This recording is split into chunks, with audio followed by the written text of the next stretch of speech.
pagi Bapak Ibu Saudara yang dikasihi Tuhan. Saya bersyukur kepada Tuhan pada hari ini bisa kembali berjumpa dengan Bapak Ibu Saudara semua, dan tentunya saya berterima kasih kepada Bapak Gembala kesempatan pagi hari ini bisa kembali melayani firman Tuhan di tempat ini Bapak Ibu Saudara. Pagi hari ini Saudara, saya ingin kita melihat kepada perjanjian baru, yaitu mengenai doa Yesus atau doa Bapa Kami. Ini adalah sebuah pelajaran berseri yang sedang saya bawakan di Cimahi, dan saya rindu juga untuk membagikannya kepada Bapak Ibu Saudara semua pagi hari ini, karena saya sendiri pun sangat diberkati melalui setiap kalimat demi kalimat doa yang diucapkan oleh Yesus. Dan saudara, kalimat-kalimat di dalam doa Bapa Kami ini, ketika saya coba untuk memahaminya, saudara, ternyata ini bukan hanya sekedar doa, ya. Tetapi kalau kita memperhatikan, kita mengerti, bahkan sebenarnya kalau kita rindu untuk menghidupinya, ada banyak manfaat yang kita bisa temukan di dalam doa Bapa Kami. Ya. Yang pertama, saudara bisa memahami tentang siapa Yesus, apa yang menjadi panggilannya dan apa yang menjadi misinya. Tentu dengan semakin kita memahami Yesus, kita akan semakin mengasihi Dia dengan cara yang benar. Semakin kita mengerti tentang Yesus, semakin kita bisa memahami misinya. Tentu Allah juga ingin supaya kita terlibat di dalam misi dan karya Kristus. Itu yang pertama. Yang kedua, doa ini saya mengharapkan bahwa doa Bapa Kami atau doa yang diucapkan oleh Yesus, yang diajarkan oleh Yesus kepada murid-muridnya ini bisa menjadi terang atau menjadi suluh, sehingga doa-doa kita terarah kepada arah yang benar sesuai dengan apa yang Yesus doakan. Dan itu pagi hari ini mari kita membuka di dalam Injil Matius pasalnya yang ke-6, ayatnya yang ke-9 sampai ayat yang ke-13.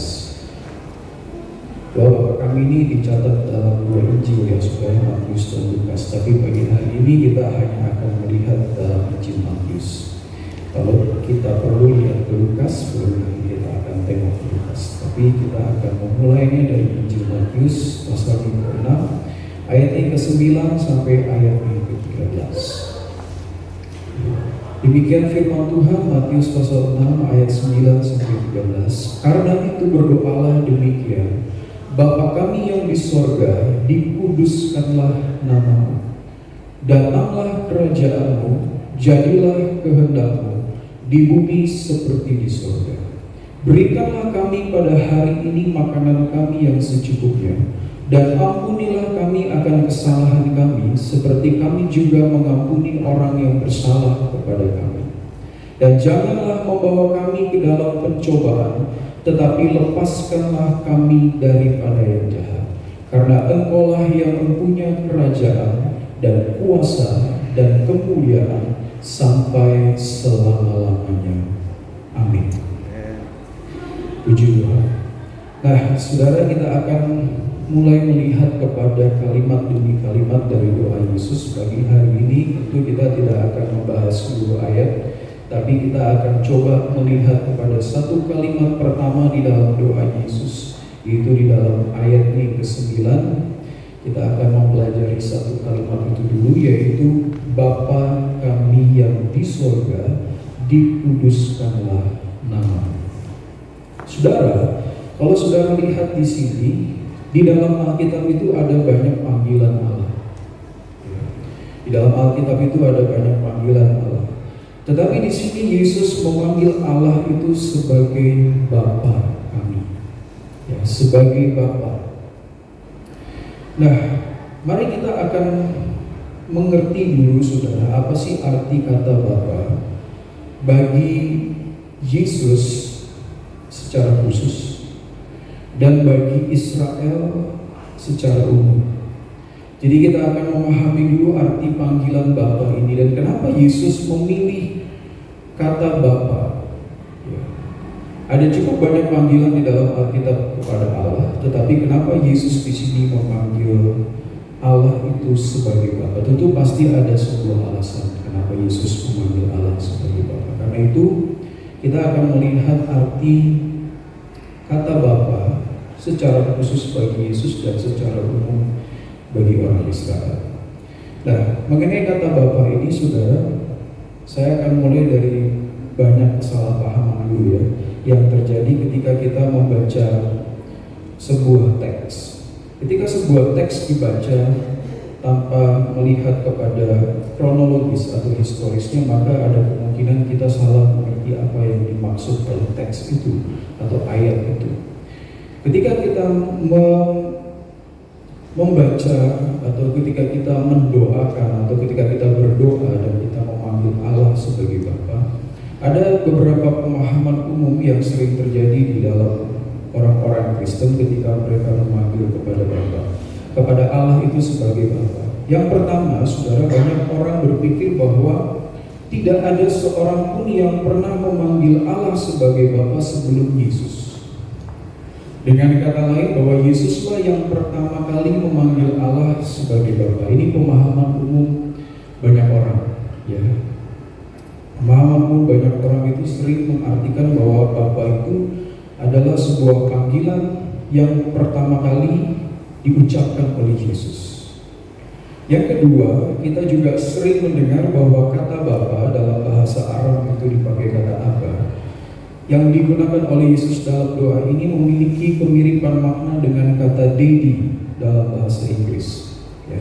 Jadi kata Abba atau kata Bapa dalam doa Bapa kami ini memiliki kesejajaran makna dengan kata Daddy.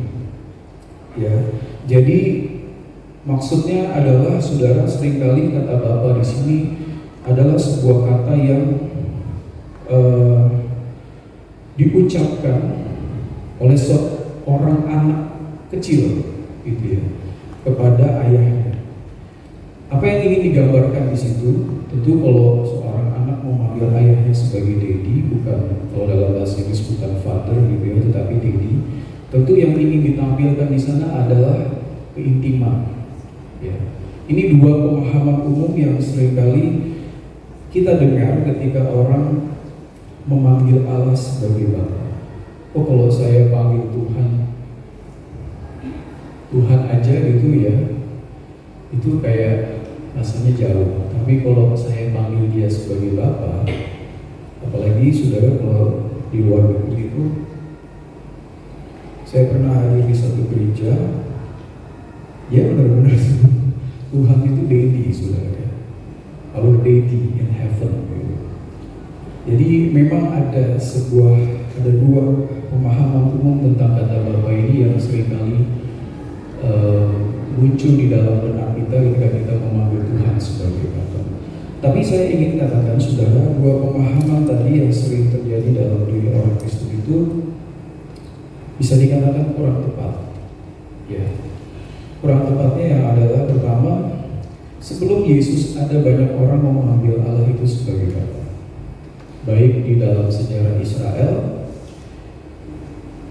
Yudaisme, bahkan di dalam literatur Yunani dan Roma itu ada banyak deity mereka atau ilah-ilah mereka itu yang mereka panggil dengan sebutan Bapa. Jadi Bapa itu bukan pertama kali diucapkan oleh Yesus untuk memanggil Tuhan. Itu yang pertama. Dan yang kedua, kata Abba atau kata Bapa itu dalam faktanya digunakan secara luas, bukan hanya diucapkan dari bibir seorang anak kecil. Ya, kata Abba itu digunakan secara luas, bukan hanya diucapkan dari bibir anak kecil. Nah, kalau dua pemahaman ini seringkali muncul dalam diri orang Kristen dan ternyata itu masih kurang tepat atau keliru, bagaimana sebenarnya Yesus dan khususnya Israel atau khususnya murid-murid Yesus yang notabene adalah orang Israel memahami kata Bapa atau panggilan Allah sebagai Bapa bagi diri mereka. Ya. Karena kan pertama kali firman Tuhan ini kan diberitakan atau diajarkan kepada murid-murid Yesus yang adalah orang Israel. Tentu kita perlu membaca teksnya ini dari lensa mereka. Karena dengan membaca teksnya dari lensa orang Israel, kita bisa memahami apa sih yang mereka pahami tentang kata Bapa. Kalau kita bacanya dari lensa modern, saudara, Bapa itu ya bisa beda-beda setiap kebudayaan, gitu ya. Tetapi di sini kita melihat bahwa Israel dan Yesus itu memiliki pemahaman khusus tentang kata Bapa. Dan untuk kita memahami kata Bapa di dalam doa Bapa kami, kita perlu kembali kepada Perjanjian Lama dan melihat bagaimana kata itu digunakan di dalam sejarah Israel. Untuk itu kita akan membuka lebih dahulu di dalam kitab Keluaran pasalnya yang keempat, ayatnya yang ke-22 sampai ayat 23. Di dalam kitab Keluaran pasalnya yang keempat,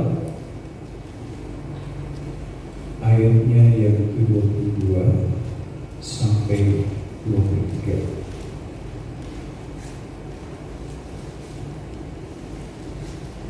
Keluaran pasal 4 ayat 22 sampai 23.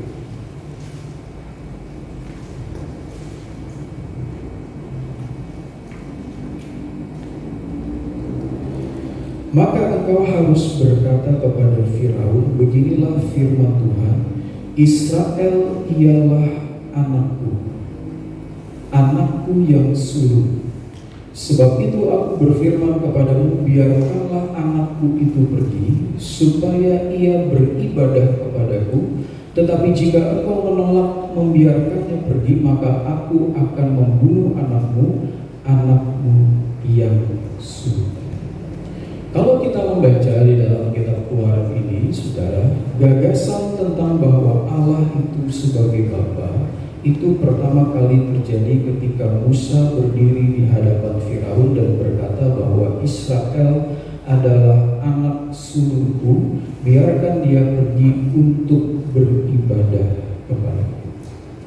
Sehingga dengan kata lain kita bisa melihat, saudara, bahwa dengan menyebut Israel sebagai anak, berarti Allah memposisikan dirinya sebagai Bapa. Ya. Jadi dengan memanggil Israel sebagai anak, berarti Allah memposisikan dirinya sebagai Bapa.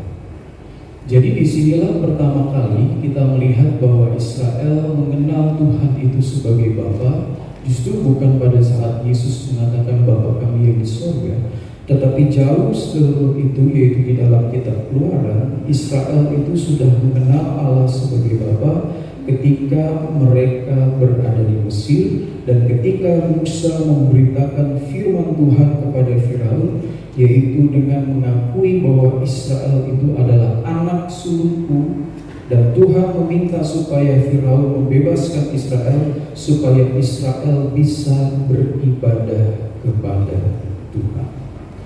Jadi gagasan bahwa Allah sebagai Bapa bagi Israel itu sebenarnya sebuah hal yang sudah cukup lama dikenal oleh bangsa Israel. Dan menariknya, saudara, bahwa gagasan Allah itu sebagai Bapa itu justru diperkenalkan oleh Musa yang disuruh oleh Tuhan sendiri untuk memerintahkan kepada Firaun membebaskan Israel dari perbudakan. Maka bagi orang Israel, saudara, bagi murid-murid Yesus, memanggil Allah sebagai Bapa adalah sebuah tanda pengharapan akan datangnya pembebasan. Memanggil Allah sebagai Bapa itu berarti adalah sebuah tanda terjadinya perubahan status dari seorang budak Firaun, sekarang mereka menjadi anak-anaknya. Jadi impresi yang pertama itu bukannya keintiman, bukan keakraban, bukan perasaan hangat. Ketika Yesus mengajar kepada murid-muridnya, panggillah dia Bapa kami yang di sorga. Pertama kali orang Israel itu ingat kapan mereka pertama kali bisa memanggil Allah sebagai Bapa, yaitu pada saat mereka dibebaskan dari Mesir. Jadi di dalam pikiran murid-murid itu sudah tertanam, saudara. Ya. Karena mereka yang hidup dalam konteks historis ini, kan kita tidak. Kita nggak pernah hidup dalam konteks itu. Tetapi murid-murid Yesus yang adalah orang Israel, Ketika itu Yesus melayani di sana di Israel, mereka mengalami itu. Jadi ketika Yesus memanggil Allah sebagai Bapa, berarti mereka sedang mengantisipasi akan datangnya satu pembebasan. Itulah sebabnya dalam doa ini kenapa Yesus tidak memanggil Allah dalam panggilan-panggilan lain. Kenapa Yesus tidak panggil Allah misalnya dengan Elohim, atau dengan El Shaddai, atau dengan sebutan nama-nama Tuhan. Ada begitu banyak nama Allah. Tetapi kenapa nama Allah ini menjadi satu nama yang dijadikan doa Yesus, diajarkan Yesus kepada murid-muridnya ketika kamu berdoa, panggillah dia Bapa kami yang di surga. Karena kata Bapa itu melekat di dalam hati setiap orang Israel sebagai tanda yang jelas bahwa akan segera datang kerajaan Allah dan Mesias. Ya, ini kan yang seringkali tidak kita temukan, ya saudara, di dalam pemahaman kita ketika kita memanggil dia sebagai Bapa. Tetapi bagi orang Israel, memanggil dia sebagai Bapa itu adalah sebuah tanda akan datangnya kerajaan Allah. Apa yang Yesus inginkan ketika Yesus mengajarkan murid-muridnya berdoa, panggillah dia Bapa kami yang di surga, adalah bahwa Yesus menginginkan supaya murid-muridnya bersiap akan datangnya sebuah keluaran atau sebuah eksodus yang baru. Dalam bahasa Inggris, saudara, kitab bahasa Inggris, kitab Keluaran itu disebut sebagai kitab Exodus, ya, luar. Terjadi Exodus dari Mesir menuju kepada Kanaan. Ketika Yesus mengatakan bahwa berdoalah Bapa kami yang di surga, Yesus menginginkan supaya murid-muridnya mempersiapkan diri akan datangnya sebuah Exodus yang baru. Apa yang bisa kita pelajari di dalam kitab Keluaran? Apa yang keluar di sana? Apa yang terjadi di sana? Ada dua hal penting di dalam kitab Keluaran, atau yang bisa kita katakan di dalam Exodus yang pertama dari Mesir kepada Kanaan. Yang pertama adalah terjadinya pembebasan perbudakan dan peralihan kekuasaan. Israel dibebaskan dari perbudakan Mesir, dan sekarang mereka menjadi orang-orang yang dibebaskan oleh Tuhan menjadi anak-anak Allah. Dan yang kedua, terjadinya peralihan kekuasaan. Tadinya mereka ada di bawah kekuasaan Firaun, ya. Ini kalau di dalam perjanjian baru, kalau kita melihat kepada Keluaran itu selalu dilambangkan pembebasan dari dosa, kan? Dilepaskan dari dosa, dilepaskan dari iblis, dilepaskan dari kejahatan, ya, dilepaskan dari kerajaan kegelapan. Sekarang kita berpindah kepada kerajaan terang, kerajaan anaknya yang kekasih, kerajaan Yesus Kristus. Ketika Yesus berkata Bapa, yang pertama-tama teringat di dalam diri orang Israel adalah terjadinya Exodus, terjadinya keluaran. Dari keluaran ini, saudara, memang bisa dikatakan menjadi sebuah momen atau sebuah peristiwa yang sangat krusial di dalam diri orang Yahudi atau orang Israel.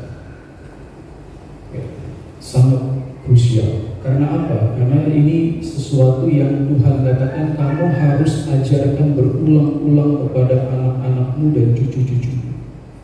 Bagaimana perbuatan Tuhan menyelamatkan engkau dari Mesir itu harus diajarkan terus-menerus. Sampai-sampai kalau saudara mau baca di dalam kitab Nabi-Nabi, Nabi Yesaya, itu sampai-sampai Tuhan bilang nanti akan terjadi. Bukan lagi kamu akan mengingat, bukan lagi keluaran waktu kamu keluar dari Mesir. Karena aku ingin membuat sesuatu yang baru. Karena begitu melekatnya, saudara, di dalam diri orang Israel tentang bagaimana dulu mereka adalah budak dan sekarang mereka dibebaskan oleh Tuhan. Sampai-sampai Tuhan di dalam kitab Nabi Yesaya, Tuhan katakan, aku akan membuat sesuatu yang baru. Kamu tidak lagi mengingat hal-hal yang dahulu. Karena aku sekarang mau membuat sesuatu yang baru bagimu. Akan terjadi sebuah eksodus yang baru. Akan terjadi sebuah keluaran yang baru. Karena begitu mengakarnya itu. Ya. Makanya kenapa saya katakan di dalam diri murid-murid ketika Yesus menyebut dirinya memanggil Allah sebagai Bapa, bagi mereka itu berarti sebuah antisipasi akan datangnya sebuah perubahan, mengantisipasi akan datangnya sebuah kebebasan. Karena di dalam Keluaran atau di dalam Exodus yang pertama tadi, Israel dibebaskan dari perbudakan dan terjadinya peralihan kekuasaan. Israel tidak lagi di bawah kekuasaan Mesir, tidak lagi di bawah kekuasaan Firaun, tetapi sekarang mereka ada di bawah pemerintahan Allah sendiri. Itu yang pertama. Dan yang kedua, adanya perubahan status. Israel tidak lagi menjadi budak, karena tadi di dalam kitab Keluaran dikatakan bahwa Israel ialah anakku. Saudara bayangkan, mereka beratus-ratus tahun hidup di dalam perbudakan. Ya, tidak tahu seorang budak itu tidak memiliki hak. Tetapi sekarang Tuhan ubah status mereka dari seorang budak menjadi seorang anak. Itu arti ketika kita memanggil Allah sebagai Bapa. Dan sebenarnya kalau saudara membaca di dalam Perjanjian Baru, ya,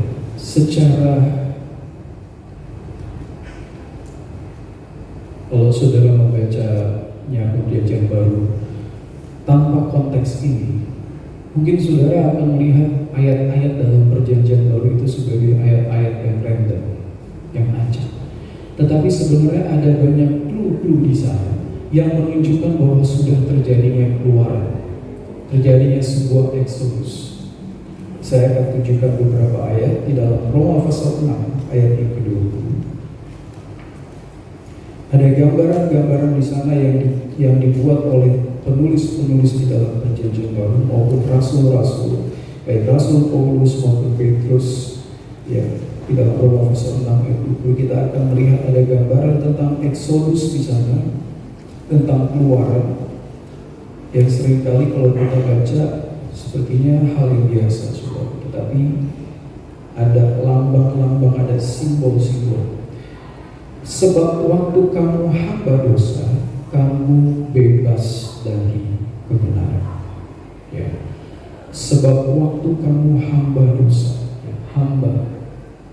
Kita ini dulu digambarkan sebagai hamba. Ya, seperti orang-orang Israel yang dahulu ada di dalam perbudakan, di dalam perhambaan Firaun, kita ini digambarkan sebagai hamba. Hamba siapa? Hamba dosa. Dosa itu di dalam tulisan Paulus itu sering dipersonifikasi, ya, sering dijadikan sebuah person, sebuah pribadi, seorang pribadi. Jadi kita ini di bawah satu pribadi yang namanya dosa yang menghamba kita, kita ini diperhambakan oleh dosa itu. Jadi kita ini hamba-hamba dosa, sama seperti Israel tadi kan, hamba-hamba Firaun. Tetapi dikatakan bahwa di dalam Kolose pasal 1 ayat 13, lihat gambaran lain dari Rasul Paulus. Kolose pasal yang pertama ayat yang ke-13, Kolose pasal 1 ayat yang ke-13. Ia telah melepaskan kita dari kuasa kegelapan dan memindahkan kita ke dalam kerajaan anaknya yang kekasih. Ingat tadi yang pertama, apa yang terjadi dalam Exodus? Pembebasan dari seorang budak, ya, sekarang dibebaskan. Lihat bahasa yang dipakai Paulus di sini juga. Ia telah melepaskan kita dari kuasa kegelapan. Ya, ini bahasa-bahasa kerajaan, bahasa-bahasa perpindahan kekuasaan. Dahulu kita ada di bawah kuasa dosa, dahulu kita ada di bawah kuasa kegelapan, dahulu kita ada di bawah kuasa iblis. Tetapi Paulus katakan, Yesus sudah melepaskan kita dari kuasa kegelapan dan memindahkan kita. Terjadi peralihan kekuasaan. Kita tidak lagi di bawah iblis, kita tidak lagi di bawah dosa, kita tidak lagi di bawah kegelapan. Tetapi firman Tuhan katakan kita sudah dipindahkan kepada kerajaan anaknya yang kekasih. Saudara dan saya sudah dipindahkan kepada kerajaan anaknya. Maka yang menjadi raja saudara itu bukan lagi diri kita sendiri, bukan lagi iblis, bukan lagi dosa, bukan lagi kegelapan, tetapi yang menjadi raja kita adalah Yesus sendiri. Ini bahasa-bahasa yang sebenarnya terjadi di dalam Exodus, ya. Sebuah pembacaan yang plain reading itu tidak menangkap. Tetapi sebenarnya kalau kita memahami, seringkali Paulus menggunakan sebuah istilah-istilah atau sebuah simbol-simbol yang seringkali merujuk kepada apa yang terjadi di dalam Perjanjian Lama. Ya, karena Perjanjian Lama itu adalah sebuah tipe dari Perjanjian Baru. Segala sesuatu yang dilambangkan di sana digenapi di dalam Perjanjian Baru. Ya, sebuah tipe. Nah, di sini kita melihat terjadi yang pertama tadi. Yang kedua, tadi saya katakan perubahan status. Kita lihat dalam kitab Galatia pasal 4 ayat yang ke-6 sampai ayat 7 dalam kitab Galatia pasal yang ke-4 ayat yang ke-6 sampai ayat 7. Dan karena kamu adalah anak, maka Allah telah menyuruh roh anaknya ke dalam hati kita yang berseru, ya Aba, ya Bapa. Jadi kamu bukan lagi hamba, melainkan anak. Jikalau kamu anak, maka kamu juga adalah ahli-ahli waris oleh Allah. Tanda Exodus yang kedua tadi adalah perubahan status dari seorang budak menjadi anak. Dan kita lihat di dalam Perjanjian Baru ada bahasa yang sama, ya.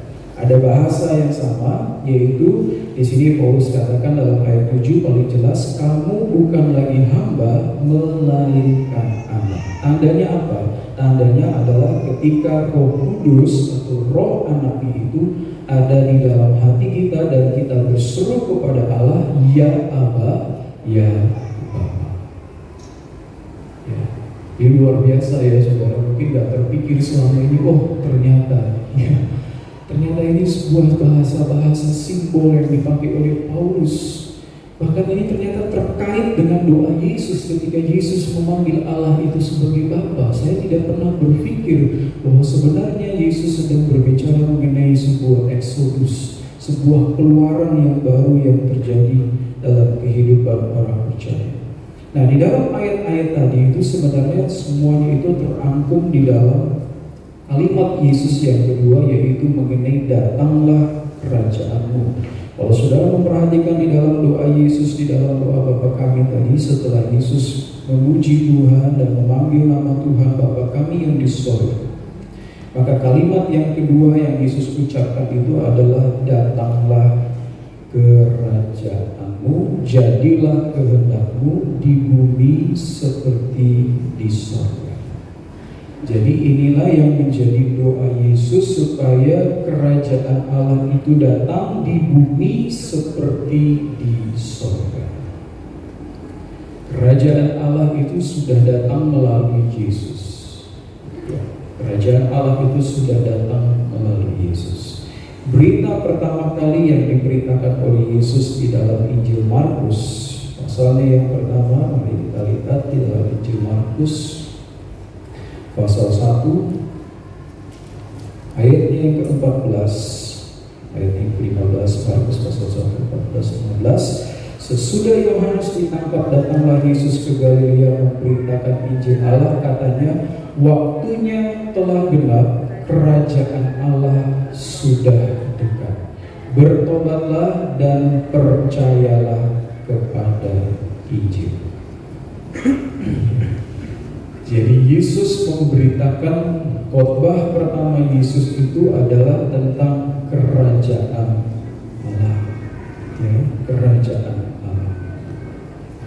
Jadi ini nggak boleh dilupakan saudara ya, kerajaan Allah ini adalah tema besar di dalam Perjanjian Baru. Kerajaan Allah itulah khotbah Yesus yang pertama. Kalimat kedua dalam doa Bapa kami adalah kerinduan supaya kerajaan Allah itu hadir di bumi seperti di dalam surga. Dan kalau saudara membaca di dalam Perjanjian Baru, ada banyak ayat baik Rasul Paulus maupun Petrus yang menceritakan mengenai kerajaan Allah. Jadi kita perlu kembali lagi kepada pemahaman awal kita tentang berita dan misi Yesus sebagai Mesias dan Kristus, bahwa dia datang untuk membawa kerajaan Allah di bumi seperti di surga. Jadi ini yang saya maksudkan mengenai datangnya sebuah eksodus, saudara, ya, sebuah keluaran yang baru, yaitu datangnya kerajaan Allah hadir di tengah-tengah umatnya untuk membebaskan umatnya dari setiap belenggu dan membawa umatnya kepada status yang baru sebagai anak-anak Tuhan. Ya, jadi kerajaan Allah ketika dia hadir di tengah-tengah umatnya, maka itu akan membebaskan umatnya dari segala belenggu dan akan membawa umatnya kepada sebuah status yang baru, yaitu sebagai anak-anak Tuhan. Jadi saudara, mudah bagi kita untuk memahami bahwa ajaran Yesus kepada murid-muridnya untuk memanggil Allah sebagai Bapa itu berarti datangnya perubahan. Apa yang Yesus ingin sampaikan ketika kita ingin berdoa kepada Tuhan sebagai Bapa itu bukan hanya satu sikap yang menunjukkan penghormatan, atau satu sikap yang menunjukkan kebergantungan, atau sikap yang menunjukkan keintiman, tetapi memanggil Allah sebagai Bapa. Bagi murid-murid Yesus yang pertama itu berarti ada datangnya sebuah perubahan. Kata Bapa juga bukan hanya soal keakraban, tetapi mengenai datangnya sebuah pengharapan yang baru. Ya. Jadi itulah kata Bapa yang bisa kita pahami bagi orang Israel. Nah, sekarang saya akan menunjukkan satu hal lagi di dalam Perjanjian Lama, di mana kita melihat bahwa kata Bapa ini digunakan khususnya bagi orang Israel dan bagi saudara dan saya pada pagi hari ini. Bagaimana orang Israel memahami kata Bapa bagi mereka. Satu ayat lagi di dalam 2 Samuel pasalnya yang ke-7 ayatnya yang ke-12 sampai 14. Jadi 3 saksi cukup ya saudara untuk meneguhkan. 2 Samuel pasalnya yang ke-7, supaya kita boleh paham sebenarnya apa sih arti kata Bapa ini. Ayatnya yang ke-12 sampai ayat yang ke-14. Apabila umurmu sudah genap dan engkau telah mendapat perhentian bersama-sama dengan nenek moyangmu, maka aku akan membangkitkan keturunanmu yang kemudian, anak kandungmu, dan aku akan mengokohkan kerajaannya.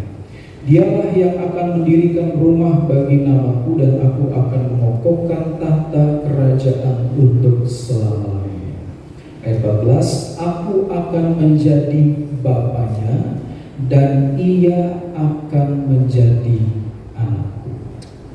Ya. Di sini kita ketemu lagi Tuhan memposisikan dirinya sebagai Bapa. Nah, ini adalah sebuah firman Tuhan, nubuatan yang sebenarnya nubuatan mengenai datangnya seorang raja atau seorang Mesias yang tadi dikatakan oleh Tuhan di dalam ayat 13, tahta kerajaannya itu ada untuk selama-lamanya. Ya, jadi tahta kerajaannya itu adalah ada untuk selama-lamanya. Jadi nubuatan ini memang pertama kali digenapi oleh Salomo.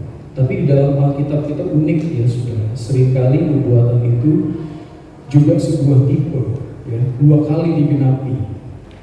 Pertama mungkin konteksnya pada saat itu, dan yang kedua saya yakin karena ini menyangkut mengenai kerajaan Allah, dan Tuhan mengatakan bahwa kerajaan ini adalah kerajaan yang ditetapkan oleh Tuhan untuk selama-lamanya, maka ini adalah nubuatan tentang Yesus.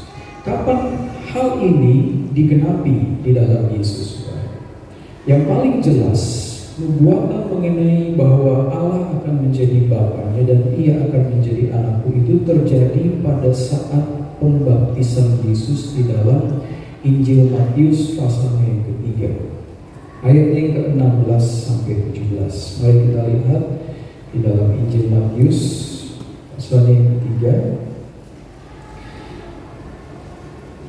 ayat 16 sampai 17. Sesudah dibaptis, Yesus segera keluar dari air, dan pada waktu itu juga langit terbuka dan ia melihat Roh Allah seperti burung merpati turun ke atasnya. Lalu terdengarlah suara dari sorga yang mengatakan, inilah anakku yang kukasihi, kepadanyalah aku berkenan. Ya. Jadi di dalam pembaptisan Yesus, yang kita tahu bahwa pembaptisan Yesus ini adalah pelantikan Yesus sebagai Mesias, sebagai Kristus. Ini adalah permulaan pelayanan Yesus sebagai Mesias dan sebagai Kristus. Di sini kita melihat ada sebuah konfirmasi, ya, ada sebuah konfirmasi dari Tuhan bahwa dengan sebuah pernyataan dari surga yang mengatakan, inilah anakku yang kukasihi, kepadanyalah aku berkenan. Nah, kalau saudara membaca ayat ini tanpa memahami tadi dalam kitab 2 Samuel, ya, mungkin saudara anggap ini biasa. Oh, Tuhan Allah memanggil siapa? Saudara memanggil Yesus sebagai anaknya. Tetapi kalau kita kaitkan ini dengan kitab 2 Samuel tadi mengenai datangnya Mesias, di mana Mesias itu akan disebut sebagai anakku dan aku sebagai bapaknya, kita mengerti bahwa ayat ini sebenarnya sudah menggenapi kitab 2 Samuel pasal 7 ayat 12-14, di mana raja yang akan datang, Mesias dan Kristus yang akan datang itu, Allah akan memanggil dia sebagai anakku. Bahkan bukan hanya anakku, di dalam ayat 17 ini Yesus disebut sebagai anak yang kukasihi. Anakku yang kukasihi, kepadanyalah aku berkenan. Jadi suara Tuhan dari surga itu adalah konfirmasi yang paling jelas mengenai kemesiasan Yesus. Yesus adalah Mesias, Yesus adalah Kristus. Dan setiap orang Israel yang hidup di dalam konteks historis tadi, ya, di dalam konteks Exodus, di dalam konteks perjanjian Allah dengan Israel akan datangnya Mesias, mereka mengerti benar bahwa ketika Yesus dipanggil sebagai anakku, inilah tanda bahwa Yesus adalah seorang Mesias. Ya. Panggilan Allah ini kepada Yesus sebagai anakku yang kukasihi adalah sebuah konfirmasi yang jelas dari nubuatan mengenai datangnya Mesias, bahwa Mesias itu harus datang melalui jalur keluarga Daud, dilahirkan di Bethlehem, dan di dalam 2 Samuel tadi dia akan disebut sebagai anakku. Ya, jadi semakin jelas bagi kita, saudara, bahwa memanggil Allah sebagai Bapa di dalam doa Bapa kami itu bukan hanya membawa kita kepada sebuah tingkat keintiman, ya, bukan hanya sekedar seperti kata Dendi tadi, ya. Memanggil Tuhan sebagai Bapa itu bukan hanya untuk menciptakan sebuah perasaan hangat di dalam diri saya atau sebuah perasaan kedekatan di dalam diri saya. Memang benar ketika saudara memanggil Allah sebagai Bapa, maka kita akan merasakan sebuah keintiman, sebuah kebergantungan, sebuah penghormatan kepada Allah. Tetapi sebenarnya ada sesuatu yang jauh lebih besar yang Yesus ingin berikan kepada saudara. Ini bukan hanya perkara ketika kita memanggil Tuhan sebagai Bapa bahwa kita bisa merasakan keintiman dengan Dia, merasakan kedekatan dengan Dia. Kalau dulu saya panggil Dia Allah Maha Kuasa, gitu ya, El Shaddai kita panggil, tapi kita sekarang boleh panggil Dia Bapa, berarti saya ada di dalam kedekatan dengan Tuhan. Bukan hanya itu, tetapi yang Yesus ingin katakan ketika engkau memanggil Allah sebagai Bapa, ada sesuatu yang jauh lebih besar, ya, yang jauh lebih besar dari itu. Yang jauh lebih besar dari itu adalah apa? Yaitu kedatangan Yesus sebagai Mesias, di mana kata Bapa itu bukan hanya menunjukkan keintiman, tetapi sebenarnya menunjukkan adanya Tuhan mau mengerjakan bagi kita satu kelepasan, satu pembebasan, memiliki roti kita yang secukupnya, dan yang terpenting adalah supaya kerajaan Allah itu hadir di bumi seperti di dalam surga. Inilah yang sebenarnya yang Yesus ingin ajarkan kepada saudara dan saya ketika kita berseru memanggil nama Tuhan itu sebagai Bapa. Ada sebuah arti yang jauh lebih besar, ya, ada sebuah paket yang jauh lebih besar. Kedatangan Yesus sebagai Mesias bukan hanya untuk mendekatkan diri saudara kepada Tuhan, tetapi Tuhan ingin melepaskan kita, Tuhan ingin memberkati kita, Tuhan ingin menjamin kehidupan kita, Tuhan ingin supaya kerajaan Allah itu hadir di bumi seperti di dalam surga. Itu yang Tuhan inginkan ketika Dia mengajarkan kepada kita untuk kita memanggil Allah itu sebagai Bapa. Dan ini yang seringkali terlewatkan, ya saudara, dalam pada doa-doa kita. Seringkali Bapa itu sampai ada dulu joke dari Gus Dur, ya. Kalau orang Muslim itu mau manggil Tuhan itu kayaknya jauh, ya, harus pakai doa di masjid gitu, ya, manggil nama Tuhan. Yang paling dekat itu orang Buddha, karena manggilnya Om. Tapi yang paling akrab itu adalah orang Kristen, karena manggilnya Bapa. Tapi saudara, kita tahu sekarang bahwa panggilan Allah sebagai Bapa itu bukan hanya perkara keintiman, tetapi apa yang Yesus ingin berikan bagi saudara dan saya adalah sesuatu yang jauh lebih besar, yaitu tentang kerajaan Allah. Ya, kerajaan Allah. Kerajaan Allah itulah yang Tuhan ingin hadirkan dalam kehidupan saudara. Karena begitu kita berpindah, begitu kita masuk di dalam kerajaan Allah, tadi ada banyak hal yang terjadi. Saudara dibebaskan, saudara dilepaskan, saudara dijamin oleh Tuhan, saudara diberkati oleh Tuhan dan sebagainya. Ada begitu banyak hal yang kita temukan di dalam kerajaan Allah. Itu arti Bapa bagi orang Israel. Kenapa arti ini penting bagi kita? Supaya kita boleh memiliki sebuah pengertian yang lebih besar. Bukan hanya sekedar keintiman, tetapi Tuhan ingin memberikan satu perubahan dalam kehidupan saudara. Masa kita tiap tahun ke tahun kita begini-begini saja, tetapi Tuhan ingin menghadirkan satu perubahan. Ya, kalau dulunya kita jahat, kita sekarang menjadi orang yang baik. Kalau dulunya kita orang yang berdosa, kita jauh dari Tuhan, sekarang kita sudah didekatkan dengan Tuhan. Kalau dulunya kita tidak mengenal Tuhan, kita tidak mengenal firman-Nya, tetapi saat ini kita mengenal firman-Nya dan kita boleh semakin mengasihi Dia. Itu yang Tuhan ingin berikan bagi saudara, bagi murid-murid Yesus ketika Yesus mengajar kepada mereka, panggillah Allah sebagai Bapa. Yang kedua, sekarang secara khusus arti Bapa bagi Yesus. Ya, yang pertama tadi arti Bapa secara umum bagi orang Israel.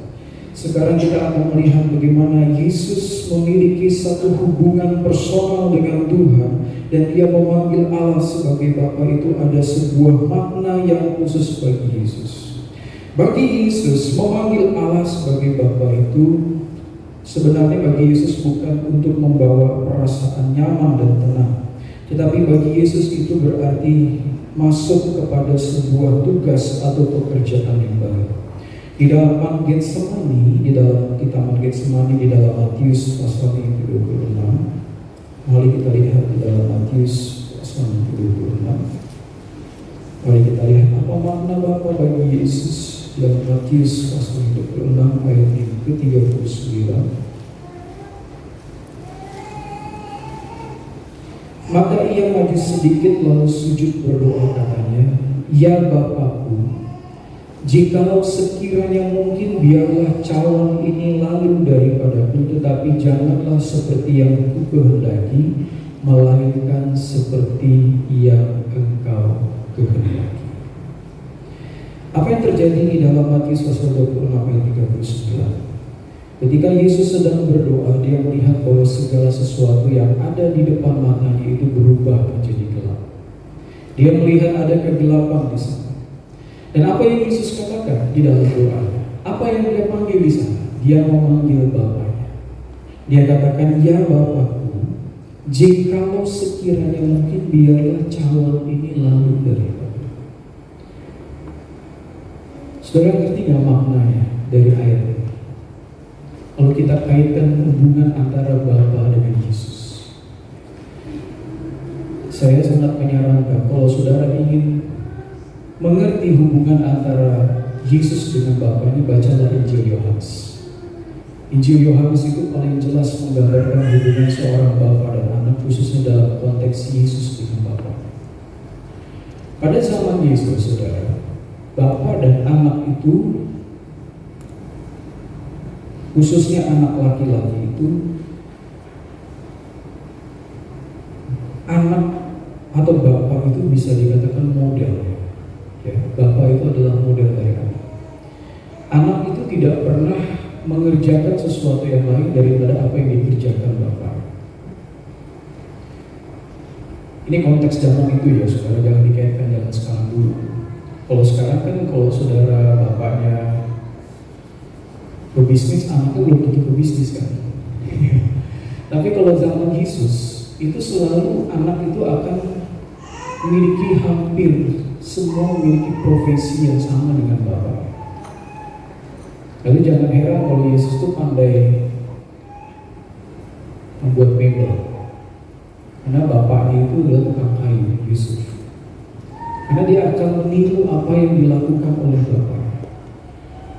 Nah, ketika seorang anak dia sedang mengerjakan sesuatu, lalu dia lihat bahwa sesuatu itu ada sebuah tantangan, seperti yang Yesus terlihat di sini. Ketika Yesus sedang mengerjakan sesuatu dan dia melihat ada cawan yang harus dia minum, dan cawan itu adalah cawan yang berat. Yang Yesus lakukan di dalam doa ini adalah dia menengok ke belakang dan melihat apa yang dikerjakan oleh Bapa. Ya, ketika Yesus berdoa dan dia melihat bahwa dia harus minum cawan itu, dia melihat apa sih yang sedang dikerjakan oleh Bapa. Karena di dalam Injil Yohanes, saudara, coba kita lihat dulu ya, Injil Yohanes pasal 5 ayat 19. Ayat Yohanes 5:19. Saudara, coba kita lihat hubungan Bapa dan anak itu.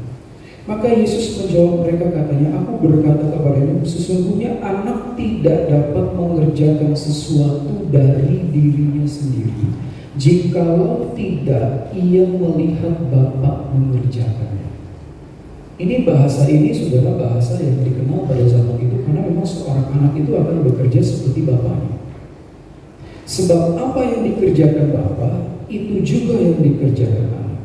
Sebab Bapa mengasihi anak dan ia menunjukkan segala sesuatu yang dikerjakannya sendiri, bahkan ia menunjukkan kepadanya pekerjaan-pekerjaan yang lebih besar lagi daripada pekerjaan-pekerjaan itu, sehingga kamu menjadi heran. Makanya ketika Yesus sedang mau mengerjakan salib, ada cawan penderitaan yang harus dia minum, dia menengok lagi ke belakang Bapa, benar gak nih jalannya?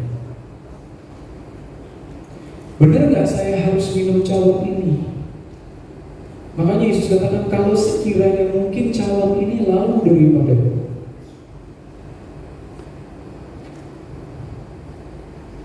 Berat loh, saudara,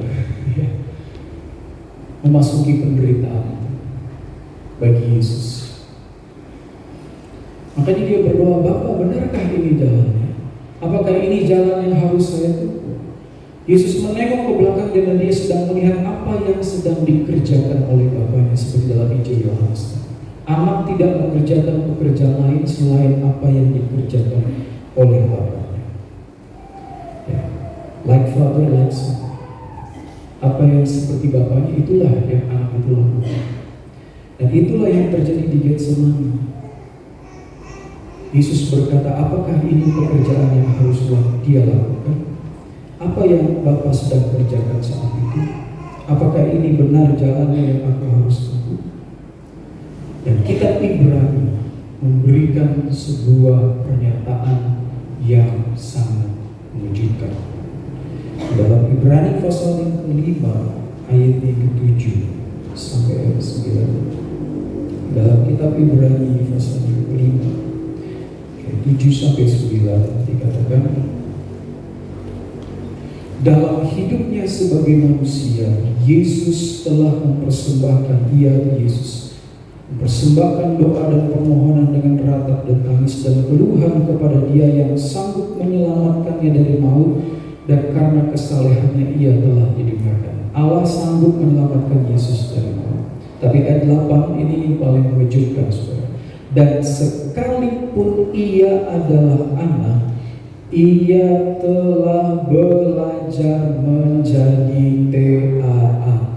taat dari apa yang telah dideritanya, dan sesudah ia mencapai kesempurnaannya, ia menjadi pokok keselamatan yang abadi bagi semua orang yang taat kepadanya. Yesus sebagai anak Allah, dia taat kepada Bapa. Karena saat itu Bapa sedang mengerjakan satu pekerjaan. Pekerjaan apa itu? Yaitu pekerjaan untuk menyelamatkan saudara dan saya dari dosa. Meminum cawan itu berarti sedang melakukan satu pekerjaan, yaitu menyelamatkan saudara dan saya dari dosa. Dan anak, dia belajar untuk taat kepada Bapa. Sebagaimana Bapa sedang mengerjakan saat itu satu kisah penyelamatan, ya, Allah mau menyelamatkan saudara dan saya dari maut, dari dosa, dari kejahatan, dari kegelapan, dan itu semua dilakukan melalui ketaatan dari Yesus. Sangat luar biasa bahwa Yesus sebagai anak, dia terus belajar untuk taat. Ini berani juga penulis kitab Ibrani, ya. Dikatakan Yesus itu belajar menjadi taat. Jadi rupanya harus belajar, saudara, untuk taat. Sebagai anak-anak Tuhan, tanda kita sebagai anak-anak Tuhan itu adalah kita taat kepada Allah, taat kepada Bapa kita.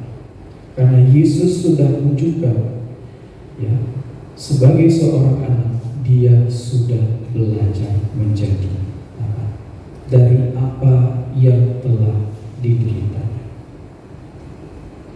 Makanya di dalam ayat 9 ini penting, ya. Sesudah ia mencapai pokok kesempurnaan, ia menjadi pokok keselamatan yang abadi bagi semua orang yang taat kepada. Artinya saudara dan saya diundang juga untuk taat kepada Kristus sebagaimana Kristus sudah taat kepada Bapa. Mau taat? Mau setia, saudara? Belajar dari Yesus. Sebagai seorang anak, memanggil Allah sebagai Bapa itu ternyata bukan perkara keintiman, tetapi juga perkara ketaatan. Berani gak? Selama ini kan kita panggil Allah sebagai Bapa, tapi berani gak kita bayar harganya? Taat. Sebagai seorang anak itu cirinya adalah taat. Karena Yesus sudah memberikan sebuah contoh dan teladan bagi kita. Ya. Dan Yesus bukan taatnya bukan setengah-setengah. Yesus taatnya bukan sembarang-sembarang, bukan setengah jalan. Dia taat sampai mati. Makanya ketika Yesus mau mati, dia katakan apa? Bapa, ku serahkan nyawaku ke dalam tangan. Karena apa? Karena Yesus sudah taat sampai mati di kayu salib. Dan ketaatan Yesus itu memberikan keselamatan bagi saudara dan saya. Betapa saudara itu harus mengasihi Tuhan.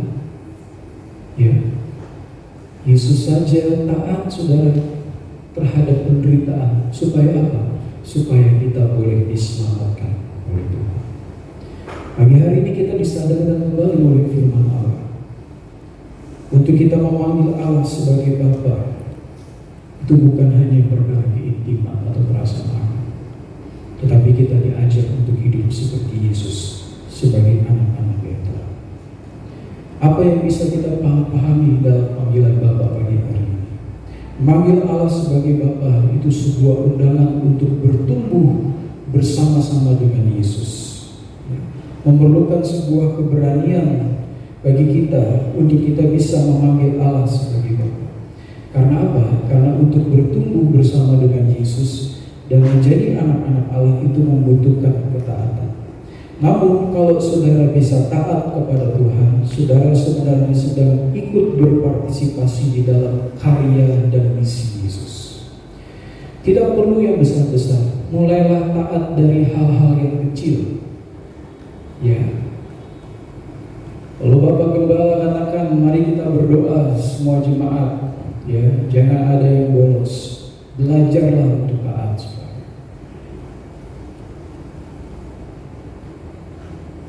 Kalau saya yang gede-gede dulu seperti Yesus menderita, belajar yang kecil dulu. Kalau Tuhan setiap pagi panggil saudara untuk berdoa, baca Alkitab, mau nggak kita taat? Kalau Tuhan gerakkan hati kita untuk kita memberi untuk pekerjaan Tuhan, mau nggak kita lakukan? Mulai dari hal-hal yang kecil, kita mau taat kepada Tuhan. Saudara akan melihat ada berkat yang besar di balik ketaatan kita kepada Tuhan. Dan di sisi yang lain, memanggil Allah sebagai Bapa bukan hanya mengajarkan ketaatan kita kepada Tuhan, tetapi memanggil Allah sebagai Bapa tadi sudah disinggung, yaitu membawa pengharapan akan datangnya kebebasan, kemerdekaan dari selama, dari apa saja yang sudah membelenggu kita. Perubahan status dari tadinya seorang hamba menjadi seorang hamba. Ya. Kalau tadinya saya diperhamba oleh kebiasaan buruk, ada banyak hal, saudara, ya. Kebiasaan buruk diperhamba, gak bisa lepas. Tetapi pagi hari ini Tuhan mau lepaskan. Ya. Kita mau dilepaskan dari kebiasaan buruk, dari kebiasaan dosa. Tuhan mau memberikan pembebasan, kemerdekaan dalam kehidupan saudara. Mungkin kita selama ini diperhamba dengan rasa iri hati, kita diperhamba dengan rasa permusuhan, kita diperhamba dengan banyak hal dosa. Tapi pagi hari ini, memanggil Allah sebagai Bapa itu adalah sebuah tanda kebebasan. Datangnya kerajaan Allah untuk membebaskan kita, memerdekakan kita, dan membawa pengharapan pembaruan hidup bagi kehidupan kita. Memang memanggil Allah itu adalah sebuah tanda kasih karunia, tetapi untuk menghidupinya itu membutuhkan kedewasaan. Kiranya Tuhan terus menolong kita supaya kita bisa terus memanggil Dia Bapa dengan cara yang layak, dengan cara yang hormat, dengan cara yang mengagumkan Allah. Puji Tuhan, firman Tuhan sampai di sini.